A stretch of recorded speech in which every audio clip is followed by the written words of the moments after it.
impossible has happened! Unbelievable! No record for human life! Off to the races, can they catch it? Now he takes off the shirt. He's running down the middle by the 50. He's at the 30. He's bare-chested and banging his chest. Now he runs the opposite way. He runs at the 50. He runs at the 40. The guy is drunk, but there he goes. The 20. They're chasing him. They're not going to get him. Waving his arms. Bare-chested. Somebody stop Look that out, man. here comes the blue coat, Oh, Kevin. they got him. Here They're comes coming the from blue the coats. left. Oh, and they tackle him at the 40-yard line. I'm talking about balls deep. I'm talking about balls deep.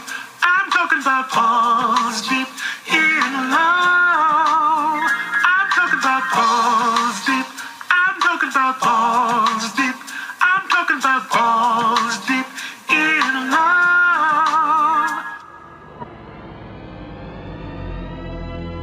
And now for our feature presentation. Balls Deep with Devin Jovan. Welcome back, guys, with another episode of Balls Deep. We got a lot of news to talk to you guys about going across the sports world. But first off, we're going to start off with the NBA and WNBA. They resumed play. The NBA resumed play on the 31st. The WNBA resumed play, I believe, not that long before. So we got a few things to talk about. I know in the short time that the NBA has returned, the Lakers already clinched the first seed within the West, which is good for the Lakers Nation. They haven't looked the greatest in doing so, but they were able to clinch it, and that's all that necessarily matters. They're pretty much just kind of getting all the kinks out before playoffs hit.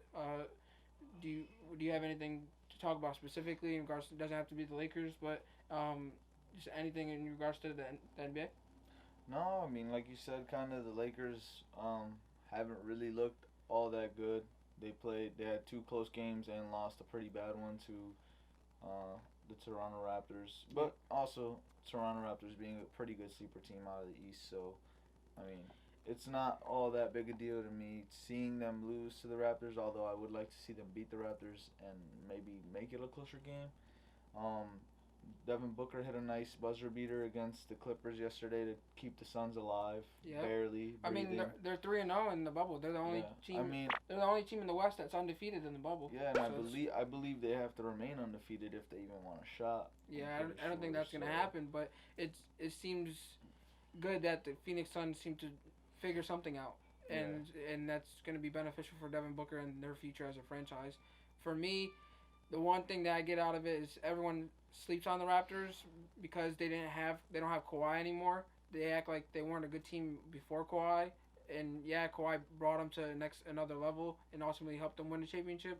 But they're still a good team. Yeah. Like this season, at this point of the season, they have a better record now than they did last year with the Kawhi on the roster, and they're the third ranked team in the NBA according to record. They have the third best record in the NBA.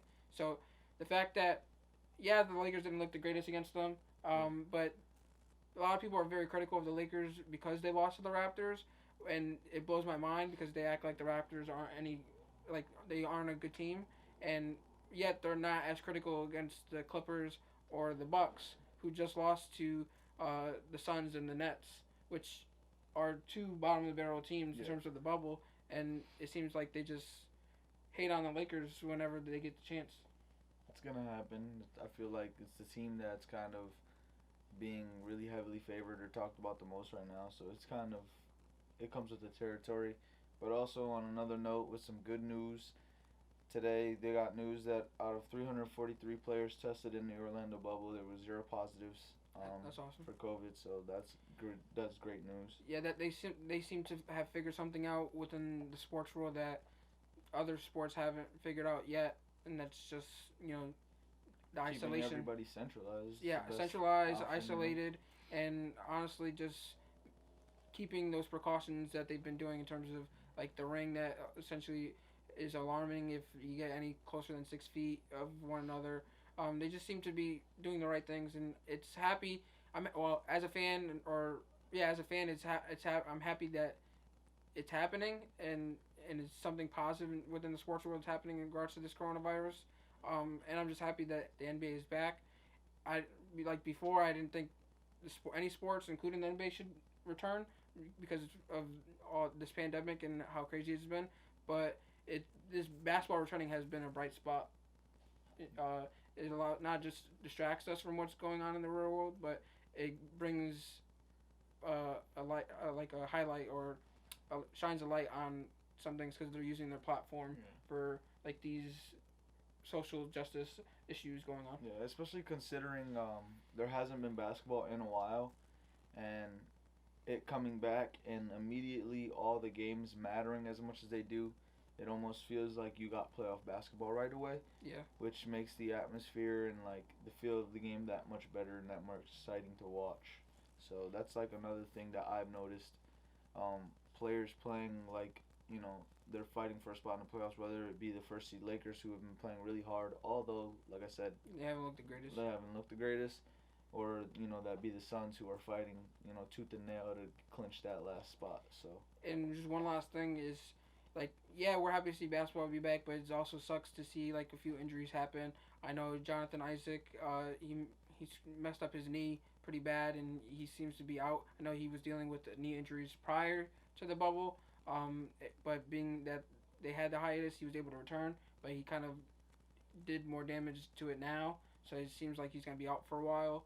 Compared it to the Derrick Rose situation as well. Yeah, the way he planted his foot. The way he planted it was exactly the same. The move was exactly the same. And then Jaren Jackson, the Grizzlies, they were a team trying to fight for that 8th spot in the West.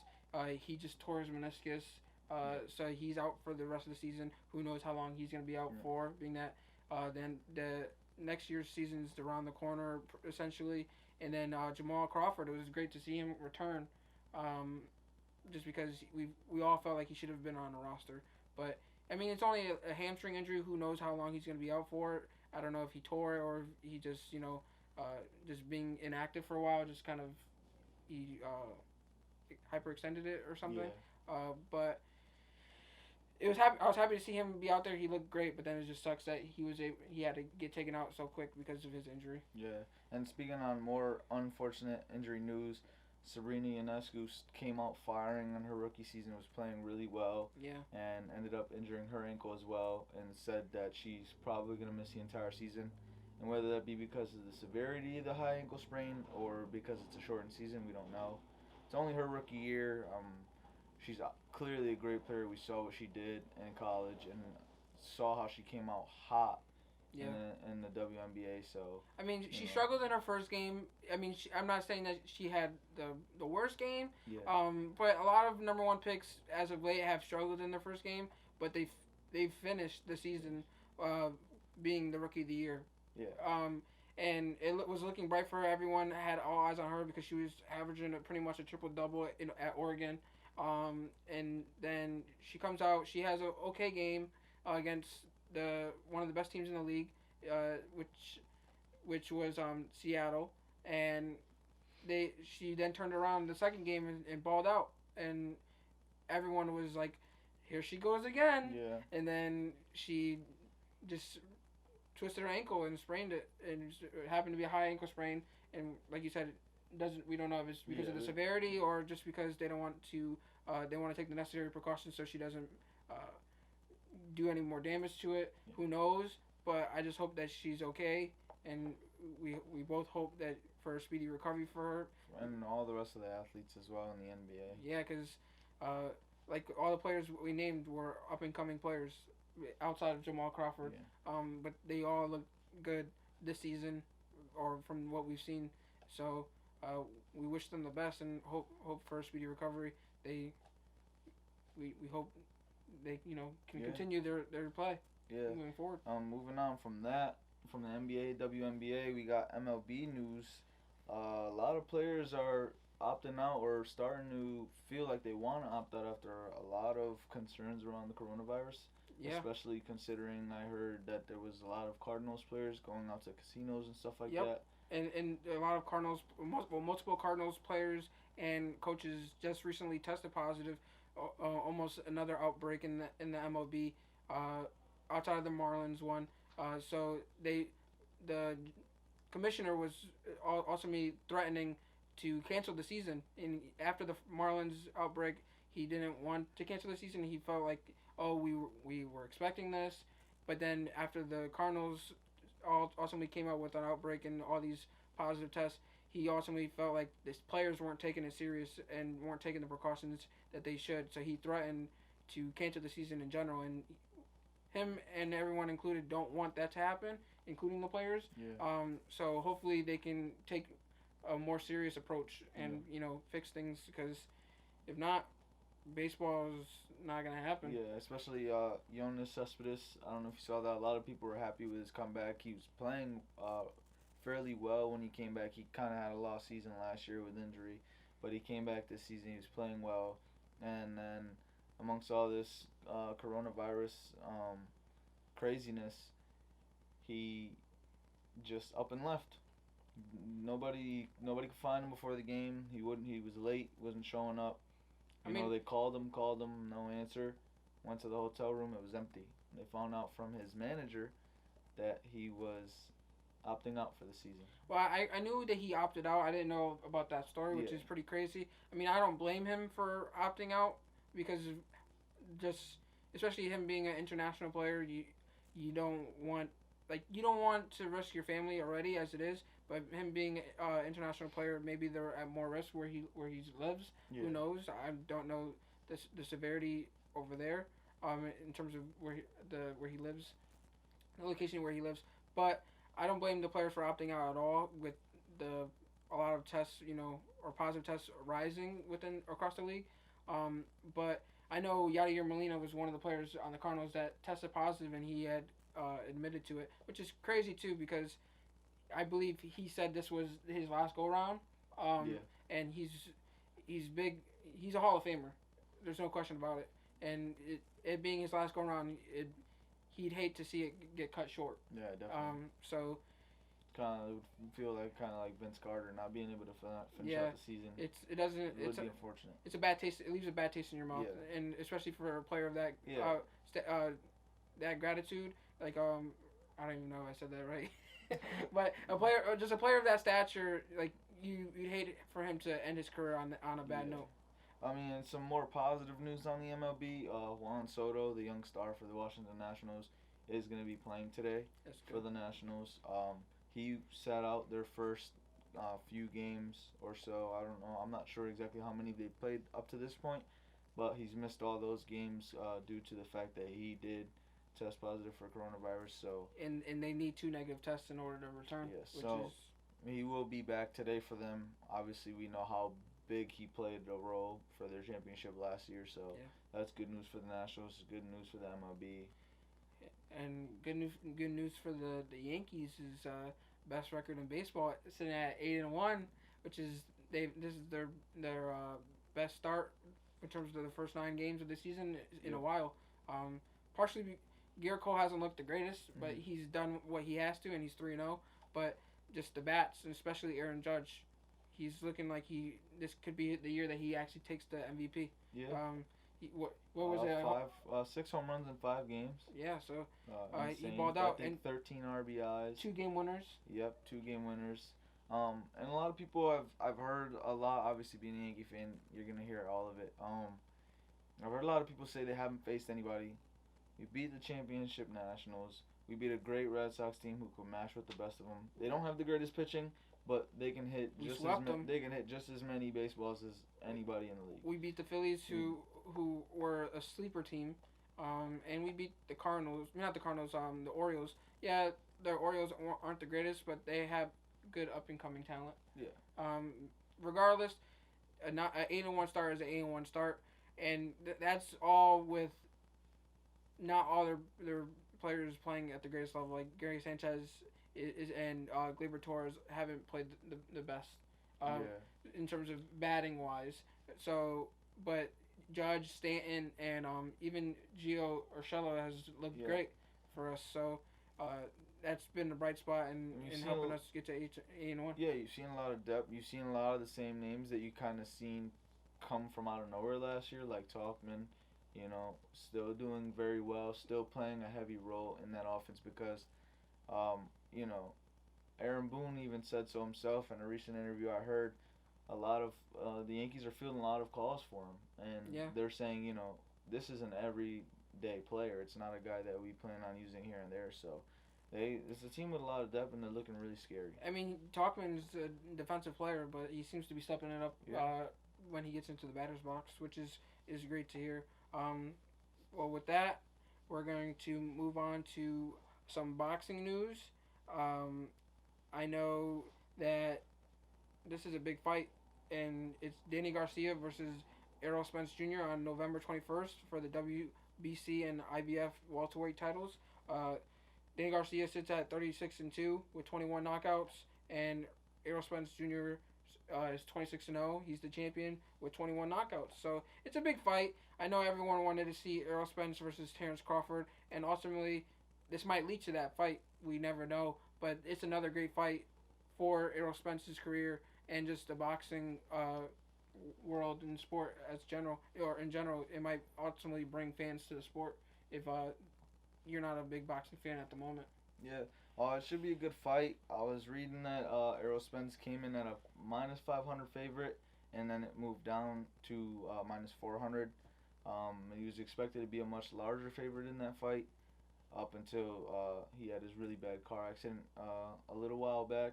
Yeah, it was October of last year. Yeah, so there's a little bit of uncertainty there with that. I mean, obviously, when it was a pretty bad accident, people aren't sure exactly how somebody's going to come out of it. Yeah. But ultimately, I think I still see him winning the fight. For me. I mean, to be honest, I'm surprised he returned so soon. Yeah. It happened right after his fight last year against Sean Porter was in September.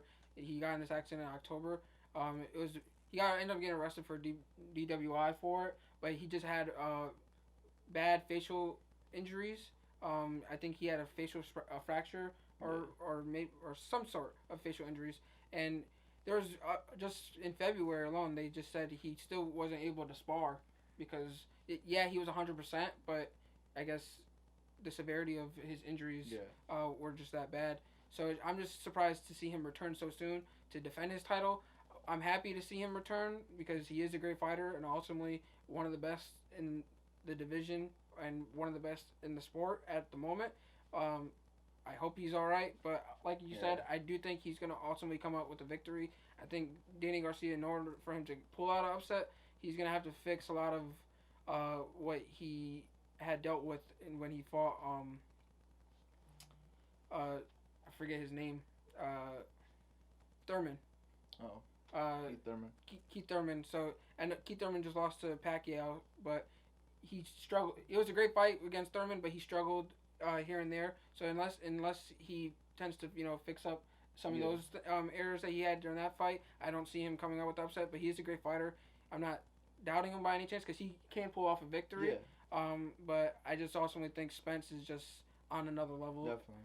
And ultimately, I just hope if Danny Garcia does ultimately pull out that victory, that upset victory, that we don't have to hear, any excuse as to it being due to the car accident. Yeah. Especially considering, I'm pretty sure he was given all the time that he needed to recover. And I'm sure he could have took more time off if necessary. If necessary. Nobody's gonna rush him back, especially considering how bad the accident was. So I just think it's a great fight. Looking forward to it. We both think Errol Spence is gonna win ultimately. But it's a great fight for the sport, great fight for the sports world. And we just hope for a great fight ultimately. But until then, we'll just be staying tuned for further news on that fight and maybe even more fights in the boxing, in the sport of boxing. But until then, we're gonna return back. There's some rustling. We're gonna return back with some more Balls Deep after this. Yo, what's up, everybody? King Triple C here, the Olympic champ, the flyweight champ, and the bantamweight champion of the world. In other words, the GOAT, the greatest of all time. Man, that's right. Anyhow, I want to give a special shout out to Devin and Jovan. I know you guys have started your podcast, Balls Deep, with Devin and Jovan. I want to congratulate you guys, and I want to tell everybody that's out there that doesn't know about them to you guys follow them, subscribe to them, and you guys make sure to follow them on all your social media platforms, because if you don't, you guys can bend knee to Triple C.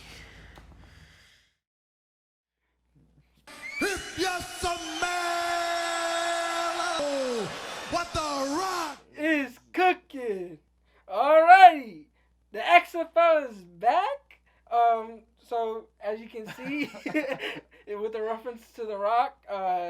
He was part of a group that purchased or acquired the XFL for $15 million. It was The Rock, his ex-wife Donnie Garcia, and Redbird Capital Partners. They acquired XFL from Vince McMahon and WWE for $15 million. I'm just happy to see the XFL return. I mean, they had a great start with this return in 2020 before they had to cut it short with the pandemic and everything going on. But I thoroughly enjoyed the entertainment while it lasted. I don't know about you, but I'm just happy to see it back, and I'm happy to see that The Rock was one of the ones to buy it, and it's going to be a part owner moving forward. Yeah, no, it's a good thing to see. Like you said, I enjoyed the XFL too, especially considering they had a lot of different things that we didn't see in the NFL, like a lot of their rules. So I was excited to see that, and not only that, but they were saying, considering everything that happened with COVID and having to shut it down, and then they kind of, in a way, went bankrupt. They didn't really have the money to keep running it, but I'm glad it got purchased, which means that it's gonna make a comeback, and hopefully it's here to stay. Especially considering their season was kind of after the NFL, so it's like you get extended period of football, even though it might not be more football, different. Yeah, football. It's different football, and it's probably not as high level, but it's still exciting to watch, still fun to watch. So, and I'm happy about it. And it gives players a chance to kind of prove themselves. Yeah. Maybe they didn't have the greatest opportunity, or they didn't prove themselves in their opportunity in the NFL, or even the Canadian Football League, or wherever they played football. Yet they have something to prove, and they have a mission. They're on a mission, and that's to ultimately get to the best level of football. Yeah. And just players like that. So I know I forget his name. He was the quarterback. He was a quarterback. He was going to be the MVP of the XFL season, and he ended up, after the season got cut short with the pandemic, he ended up signing with the Carolina Panthers. Oh. So that opportunity wouldn't have happened if the XFL wasn't a thing. And like you said, it's an extended period of football, which is great. It's entertainment, and it's different. So like you said, I love the transparency where like they literally interview after a play, or interviewed players after plays, and they were just very blunt on what was going on. You would hear players in huddles, or calling audibles on field. That was another thing. And I love the officiating as well, because they had like a skybox official, which helped with the replays and things like that. It was very interesting to see how they were approaching certain things that the NFL needed to work on, yet they didn't address. And some of the stuff like the skybox official is being the NFL is ultimately using now, because they've seen the success rate in the NFL or in the XFL, which it could be beneficial to them. So I like it for another reason also. It's kind of a step in between NCAA and the NFL. Yep. And I almost feel like it could kind of be what the NBA is now trying to do with the NCAA. A lot of players becoming unhappy with, not making money, or the way that NCAA treats its athletes. Yeah. It'd be cool to see the XFL be used as a stepping stone like towards the NFL, a bridge, rather than maybe more players opting out in the future to go to the XFL rather than play NCAA football. Yeah, I would love, like you said, I agree with you 100%. And it'd be great for the NFL to even fund that. I thought of this when the AAF was a thing. I thought the AAF should have been used as ultimately a G League for the NFL. Yeah. They incorporate themselves with the AAF, and they would ultimately use it as a bridge. So like each NFL team would have a minor league team, and that would be their minor leagues. And that way, those players that are on the practice squad, instead of, they could have some in-game tape and prove themselves at a certain level, which would have been the AAF. The NFL would just have to put a name on it. Why not, instead of rivaling each other with the XFL and the NFL like years past, why not work together to ultimately allow players to get more exposure, but ultimately It would only create more revenue for each. Yeah, each, and it would help the NFL. organization. It would help the NFL players, develop, like a lot of the young players. So like you said, the NBA. Especially having, I mean, you kind of get it now in the NCAA, but I feel maybe a little bit more in the XFL where you have former professional coaches Yep. and former professional staffs that have been in the league for more than just a small tenure, as you see some college coaches. Yep. Aside from Harbaugh, but aside from there, a lot of them don't have that pro experience. So that's something that college kids, if they did decide to go to the XFL after NCAA, or even just skip over the NCAA and go to the XFL, if that becomes an option, would probably help the development even more. Yeah, and it helps the development of the coaches as well. Maybe they don't have the opportunity to become a coordinator in the NFL at the moment, but they have the opportunity to become a coordinator in the XFL, which allows them to prove themselves and what they can bring to the table, and maybe earn themselves an opportunity in on a NFL team. And that could be big for minority candidates as well. There's not many minority coordinators. Why not, get a head coaching opportunity or a coordinating opportunity in the XFL and prove what you can bring to the table? Because there's a lot of coaches that are worthy of a coordinator position, but they just haven't been given an opportunity. So maybe prove themselves in that specific role rather than their current role, which hasn't really got them anywhere. Yeah. Ultimately, I'm just excited that the XFL is back. I think it makes it a little bit more exciting, considering who's part of the group that bought it. But Yep. I'm just interested to see and how soon we get to see it come back as well. Yeah, I think they'll probably wait till the pandemic kind of dies down a little bit to return. But it was just awesome to see The Rock, whose NFL career didn't work out, but he was also just talking how maybe that it not working out was probably the best thing that ever happened to his career, and now he gets to ultimately pay it forward and ultimately help out those that are trying to make a career out of football and just haven't got the opportunity in the NFL. To give them opportunity in the XFL would be pretty awesome. And to move on from there, we're gonna go from that to AB serving an 8-game suspension for violating personal conduct policy. We all know kind of what was going on with him last year. Specifically with the Patriots. Yes. When they told him to not do anything outlandish, and he ended up calling out a woman on social media and her child, and basically told someone to wreck her name publicly, and that ultimately got him released by the Patriots. And then he went on a spree of outlandish comments about Robert Kraft and things like that too. So he did a lot of stuff. I mean, it was bound to happen. He's tried to do his best to redeem himself, and this is maybe a way for him to get back in the league. I know the Seahawks had mentioned that they were eyeing his situation before, and they're going to continue to eye it now. I've been on the record of saying that I think the Seahawks should sign him. Mm-hmm. They even are looking at Josh Gordon, waiting for him to get reinstated so they can bring him back. They would like to bring him back. And I'm going to say this. If they're able to get Josh Gordon and AB on their roster, they're going to the Super Bowl. And I wouldn't doubt it. they were already a contender, and I was itching to say that when they acquired Jamal Adams. But if they get AB and Josh Gordon, and they pair it with DK Metcalf and Tyler Lockett, Russell Wilson's already on a mission, and they already have Greg Olsen that they just got this offseason.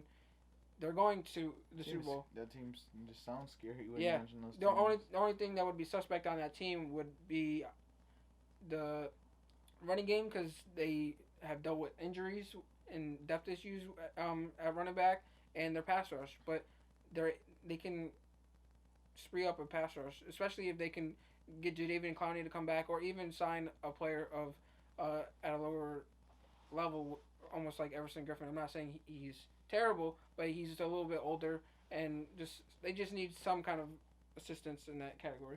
Yeah. I mean, speaking on this 8-game suspension, honestly, I think AB is very lucky. that the NFL passed down an 8-game suspension to him. It could have been a lot worse. I mean, there were a lot of people saying that they didn't see him ever playing in the league again after all of the madness that happened with him off the field last season.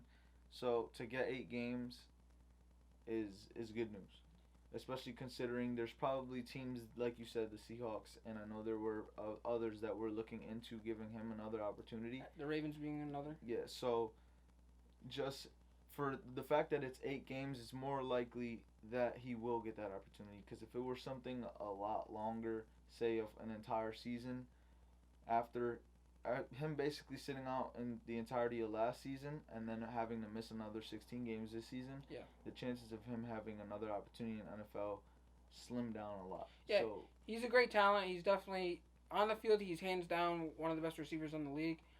He was just more so the luggage and the baggage that he brings along with him.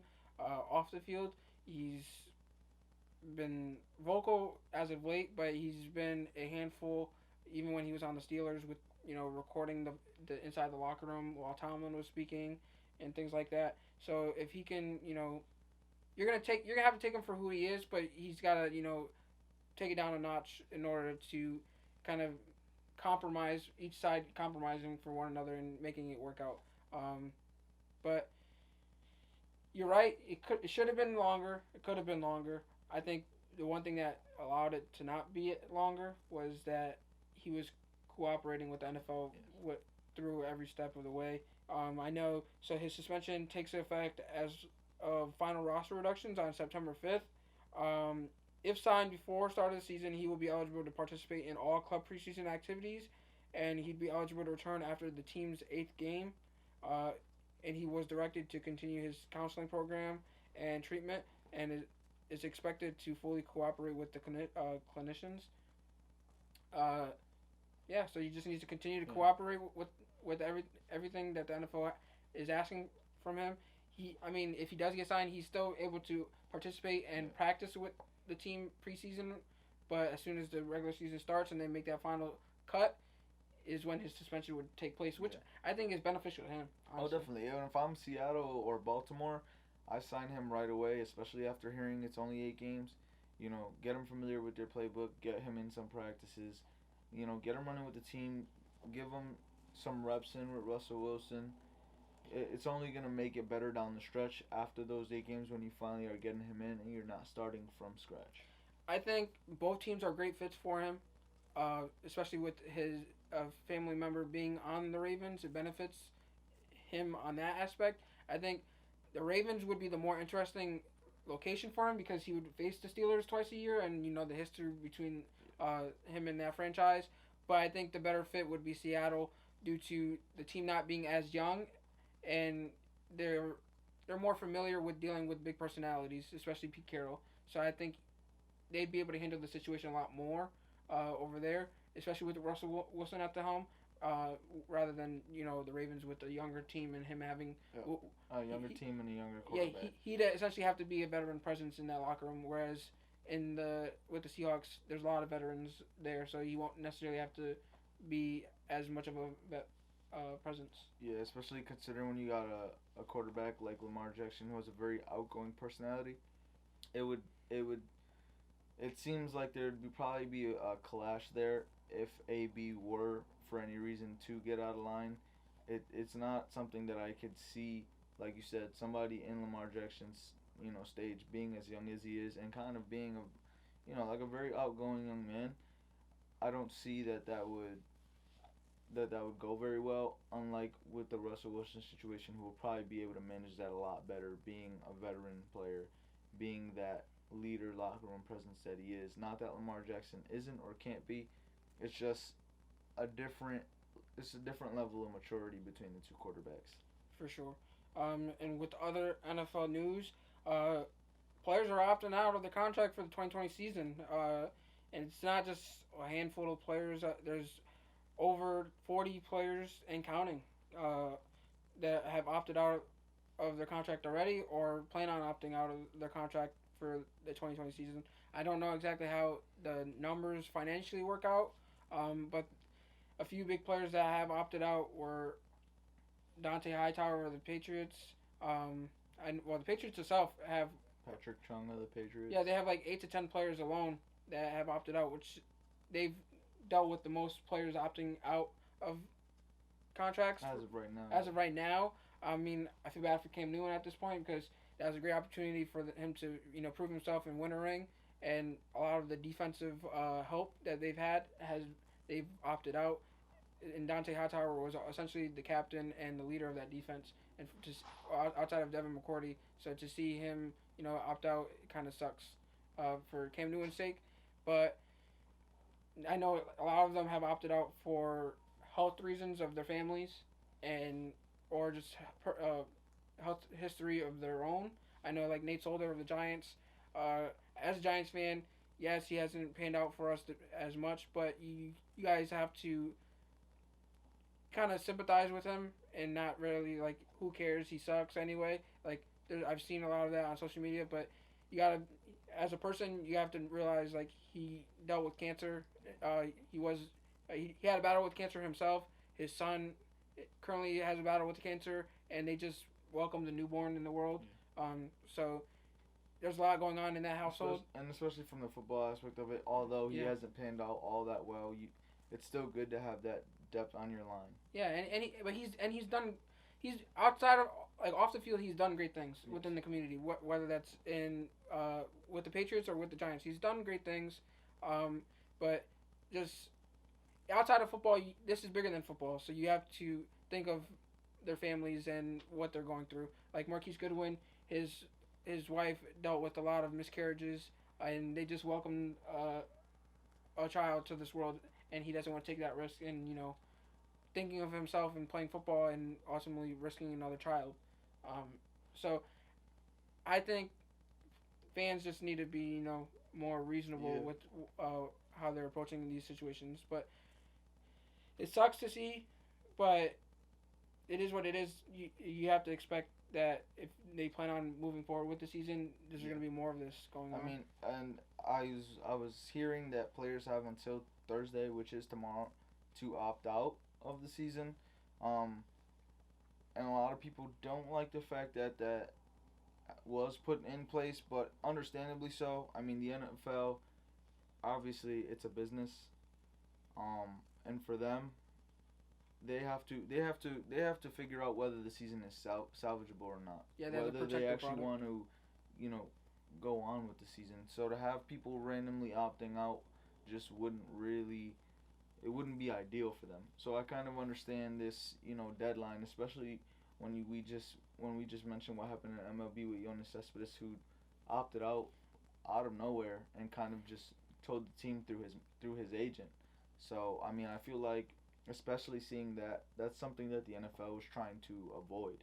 Yeah, but the one thing that players are mad about was there was already a deadline in place, but the NFL had, since a lot more players have started to opt out, they moved that deadline up. Yeah. So that gives players less time to think about it and opt out. Which, yes, I understand from a business aspect, you want to protect your product, especially to see, hey, is it the season salvageable? There haven't really been that many big names that have opted out.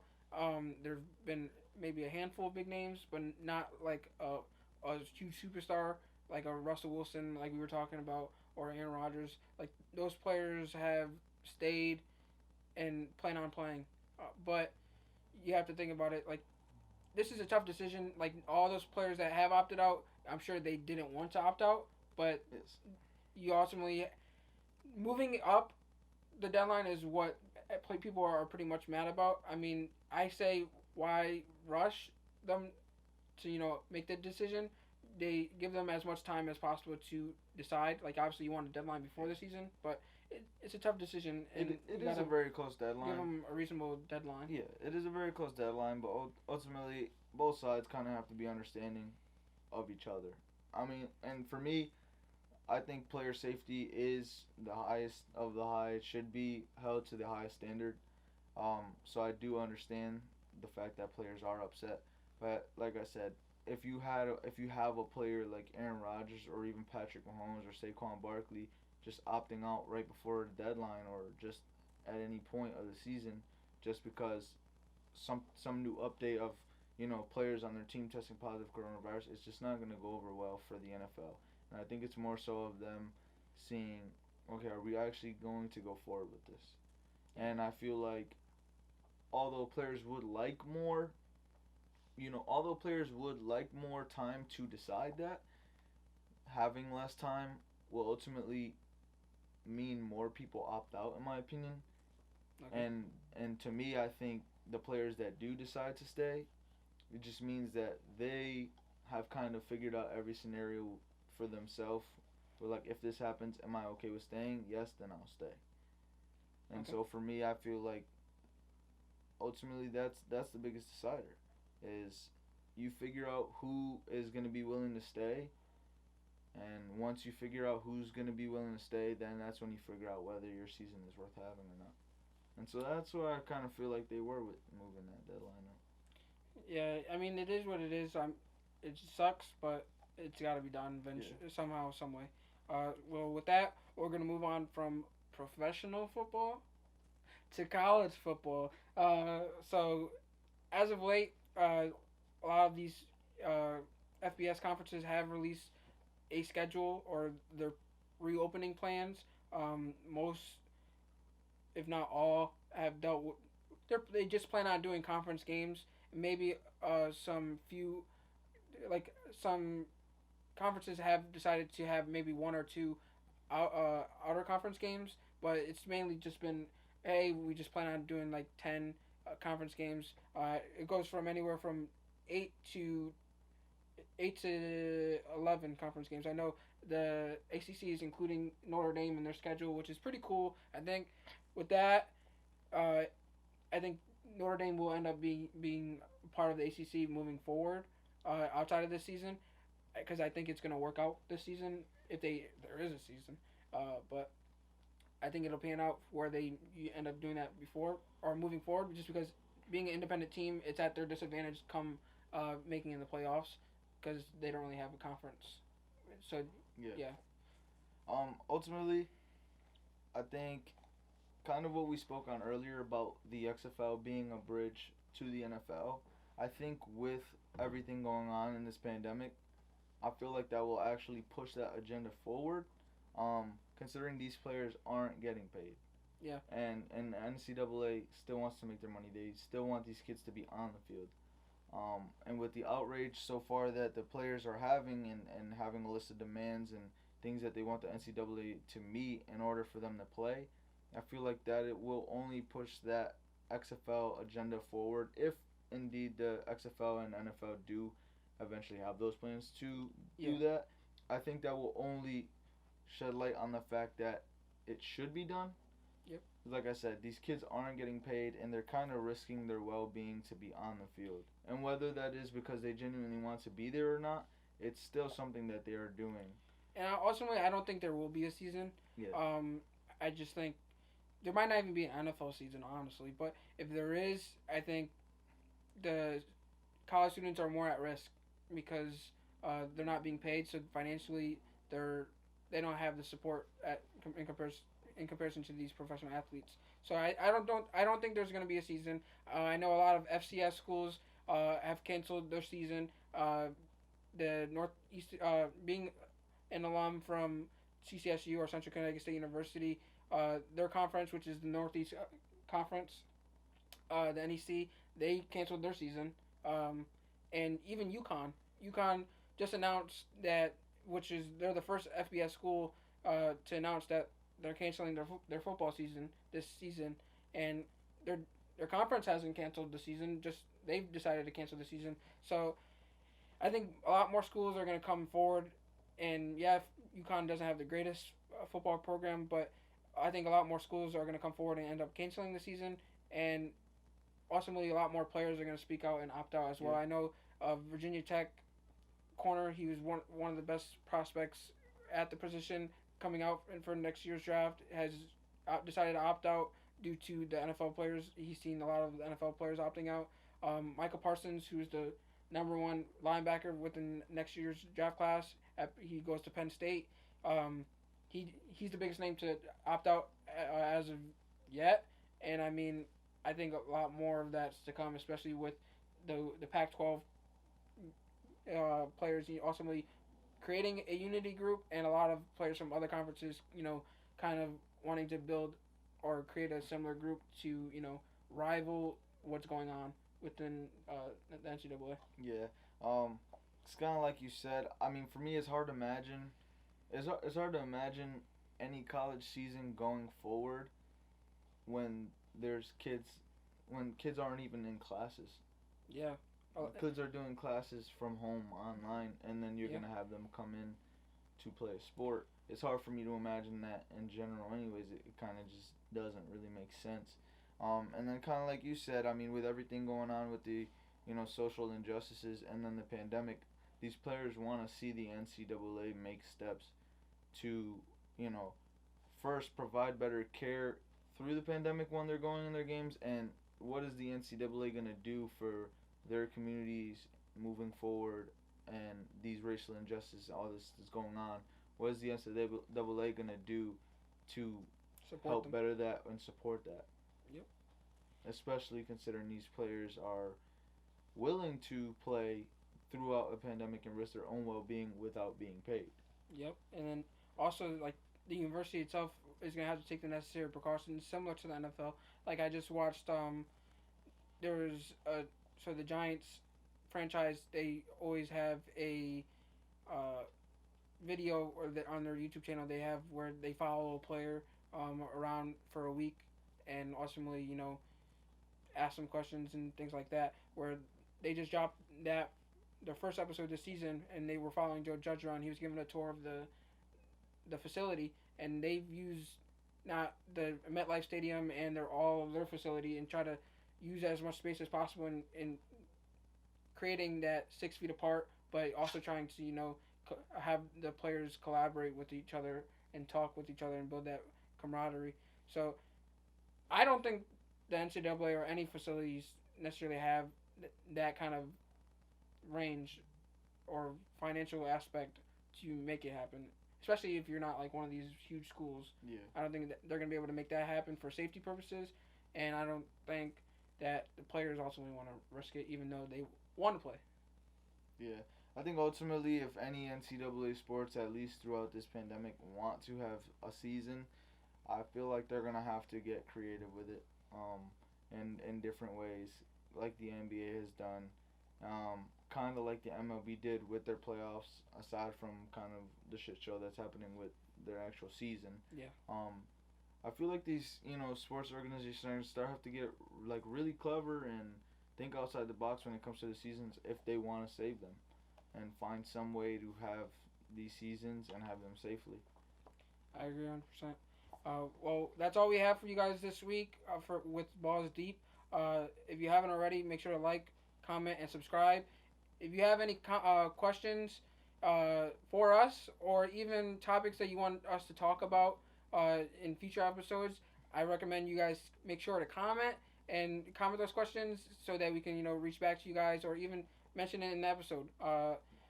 We definitely love to interact with you guys, but just make sure to like, follow, subscribe, and make sure to tune in.